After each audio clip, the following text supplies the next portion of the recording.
Okay, I hope you took a little bit of a break there. Now we're going to go over the same ideas in Spartan. Spartan men were warriors and professional citizens. They had full citizen right. There were outsiders, foreign people who were born outside of Sparta were not considered very important. They could not vote or serve in the army. Helots were individuals who fought against Sparta and lost. They were treated like slaves and they had no rights. All right, so let's get started on Spartan government. Sparta was different from Athens in almost every way, beginning with its government. While Athens was a democracy, Sparta was an oligarchy, which is the ruling power in the hands of a few people. Like Athens, Sparta had an assembly, but the important decisions were really made by a much smaller group called the Council of Elders. The Council of Elders consisted of 2 kings and 28 other men. The 2 kings inherited their positions and shared equal power. The other 28 members of the council were elected by the assembly. To be elected to the Council of Elders, men had to be at least 60 years old and from a noble family. Some scholars believe that assembly members shouted for the man they wanted most. The candidates who received the loudest support were elected. Once they were elected, they served for life. The Council of Elders held the real power in Sparta.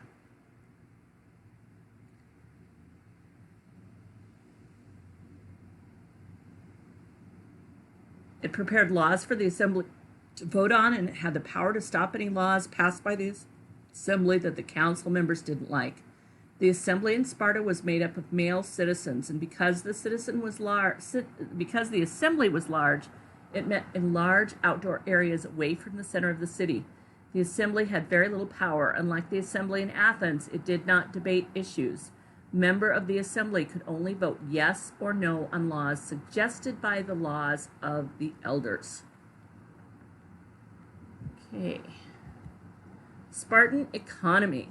While the Athena economy depended on trade, Sparta's economy relied on farming and on conquering other people.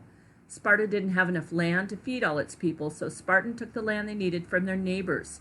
Because Spartan men spent their lives as warriors, Sparta used slaves and non-citizens to produce needed goods. The Spartans turned the neighbors they conquered into slaves called helots. The helots continued to live in their own villages, but they had to give much of the food they grew to the Spartan citizens. The Spartans also made use of non-citizens called perioeci, were free men, but not slaves. They might serve in the army when needed, but they could not take part in Sparta's government. The perioeci made such necessary items as shoes and cloaks for the soldiers, iron tools like knives and spears, and pottery. They also conducted some trade with other city-states for goods that Sparta could not provide for itself. In general, though, Sparta discouraged trade. The Spartans feared the contact with other city-states would lead to new ideas and weaken their government. Trading with Sparta was far more difficult because of its system of money. Sparta did not have coins.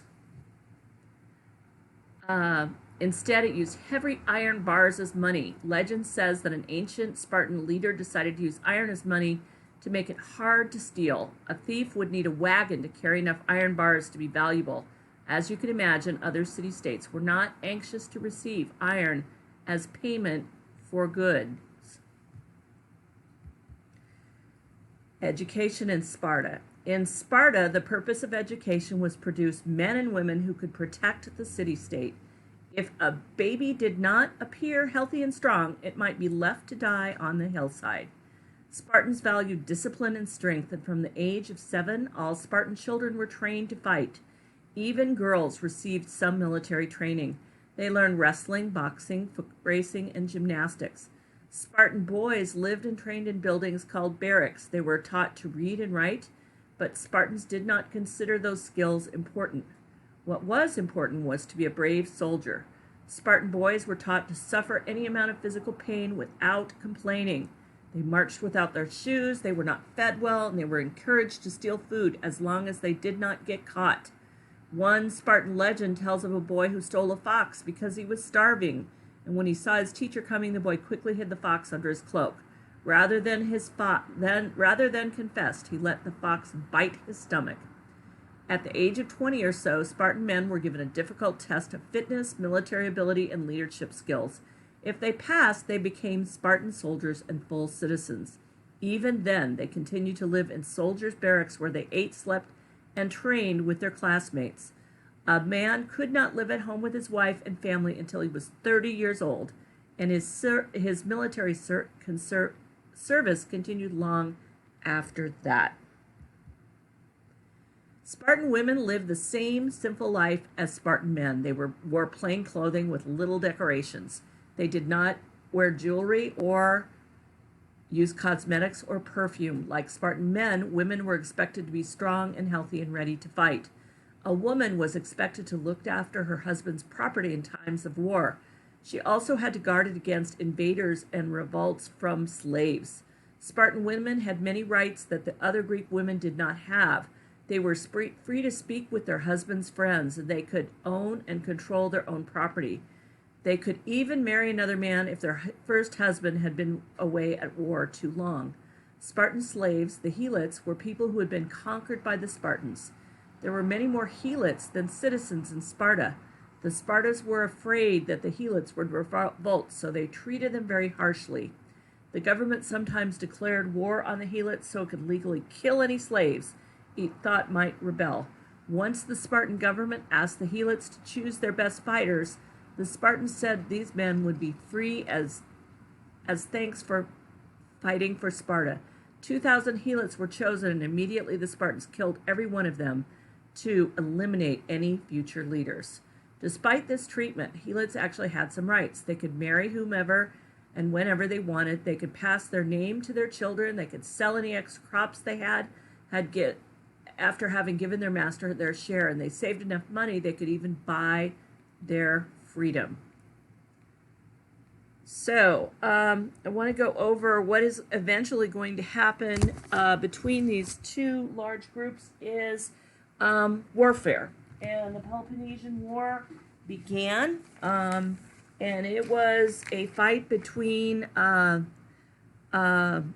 the superior naval group of Athens and the very well endowed army of Sparta. Thucydides is a Greek historian from this time period, so in the BCE time, who actually documented this. It started as after a group ambushed a cargo ship. And again, here you see the Athenian warriors and their immense boats. Again, the Athenians developed a group called the Delian League, and the Spartans had something called the Peloponnesian League. So if you were a city-state, they really wanted you to join one or the other.